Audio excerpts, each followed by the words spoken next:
Union Home Minister Amit Shah and top BJP netas have taken to Twitter to slam the grand old party over emergency. Now, Home Minister Amit Shah said, and I quote, "On this day in 1975, a family had imposed emergency on the country by taking away the rights of the people and killing democracy, fearing the loss of power from their hands. The emergency imposed for its own power interest is a symbol of dictatorial mentality of the Congress and a never-ending stigma. In those difficult times, lakhs of people had struggled to revive democracy after suffering many tortures. I heartily salute all of those patriots." We're crossing over to our senior editor, Pallavi Ghosh, to tell us more about this. Yes, Pallavi. So as we were talking about a little while earlier, the emergency has always been a weak spot as far as the Congress party goes. And the BJP has always used this against the Congress, making the point that, so much Rahul Gandhi may talk about freedom of expression being hurt, not being allowed to speak, but why doesn't Congress look at its own past? Emergency is the dark days, as we all know, where every opinion was crushed, people were jailed, political leaders were jailed. And in fact, as recently as the opposition unity meeting in Patna, the BJP had made the point that many of those who were present at the meeting by the side of the Congress were the ones who had carried on a movement against emergency. Of course, you're talking about the Lohiya days, Nitish Kumar's party, and so on and so forth. And the irony of it was something which the BJP kept on pointing about. And we've taken the lead today in the morning. We've seen with the Home Minister himself tweeting on. And clearly that's one narrative with the BJP is going to be coming out with, that the Congress is no one to question anyone else, when they themselves need to be more than apologetic about what happened in 1975. So can you also take us through how the Congress has over the years responded whenever they've been criticized about the emergency period? He has actually officially apologized for it. And I remember at an interview, Rahul Gandhi, when he was asked this question, said that what happened during emergency was completely unacceptable and no one can condone it. But the Congress also says we need to move on from there.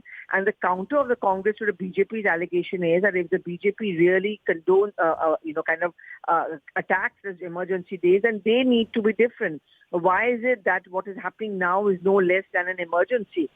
Parliament is not allowed to function. They are not allowed to speak outside. Anyone who has an alternative point of view is either picked up, is jailed without getting bail for a long, long time. Absolutely. Pallavi, please stay with us because we're being joined by Mr. Shehzad Poonawalla from the BJP on the broadcast right now. Mr. Poonawalla, thank you so much for speaking to CNN News 18. Could you tell us more about what you said in your tweet, please? You see, today is the anniversary of the worst and the darkest chapter of Indian constitutionalism and parliamentary history, when 48 years ago, for the sake of swath of one parivar, for the sake of the greed and lust of power for one person, Indira Gandhi, emergency was imposed, the constitution was trampled upon, rights of free speech were curtailed, the judiciary was asked to become committed, the media was censored, even our favorite singer Kishore Kumar was silenced because he dared to speak up against Indira Gandhi, and lakhs of opposition leaders, people, citizens were jailed without any fair procedure.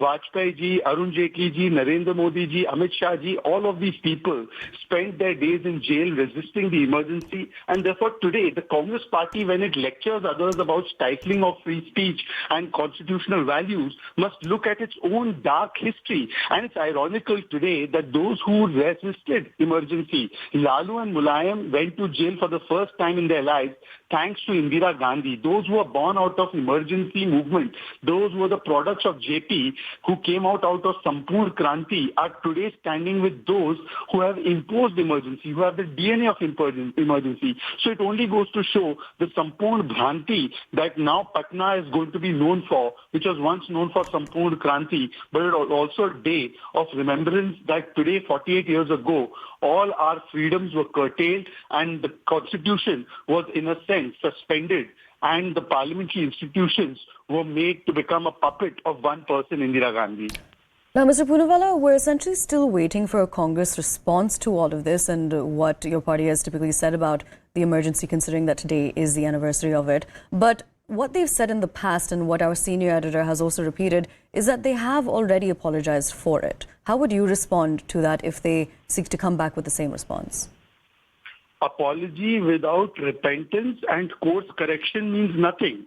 They may have cosmetically made ABC apologize, but have they actually repented and course corrected? I am the product of the emergency mindset within the Congress.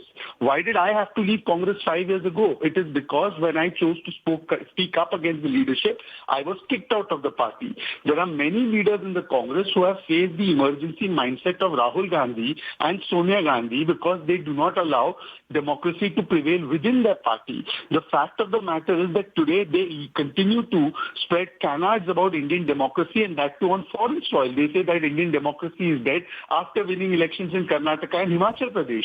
Today, these are the people who are lecturing us about censoring of media and about committed judiciary, whose entire DNA was about trying to trivialize these institutions and to, in a sense, co-opt these institutions as institutions of one family.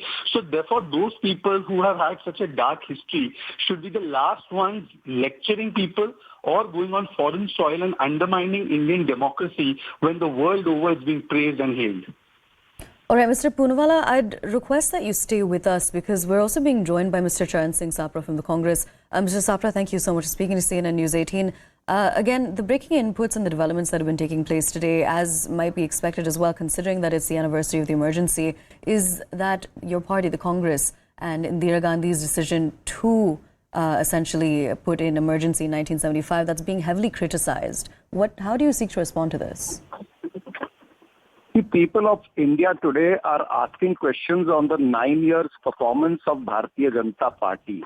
This is the Bharatiya Jumla Party or Bharat Ki Jhuti Party, who doesn't want to answer on their performance of 9 years where they have miserably failed. That's why they are going back and they just want to divert the attention of the nation. Today, what is happening in Manipur? More than 100 people have been killed and more than 50,000 people have been displaced. What is happening with the female wrestlers in Delhi? What happened with the Kisan Andolan?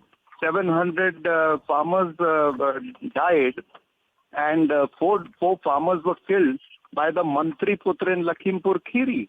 What happened in Hathras, Unnao, Kathua? These are the things which BJP cannot answer. And that's why they want to divert the attention. People are concerned about the political scenario today. That's why they have lost in Karnataka. They were going on the same grounds. Just going behind in history will not work. Just communalizing the atmosphere is not going to work. Karnataka has showed that. So BJP has to answer about the issues today. I don't think so that talking about emergency is much relevant now because people are seeing current undisclosed emergency as far as the media is concerned, or as far as the agencies, how the government agencies are working, the ED, CBI, IT, how they are targeting the opposition party. So people are watching all this. This is an undisclosed emergency of Narendra Modi and his government. And I don't think so. I don't want to compare the current undisclosed emergency, but the government should answer about Manipur. When is this arson going to stop? When are the females going to get their rights? When are the youngsters going to get their jobs? When the economic situation of the country is going to improve? When is the rupee going to improve? When are they going to drag out the Chinese aggressive forces who are sitting on our land?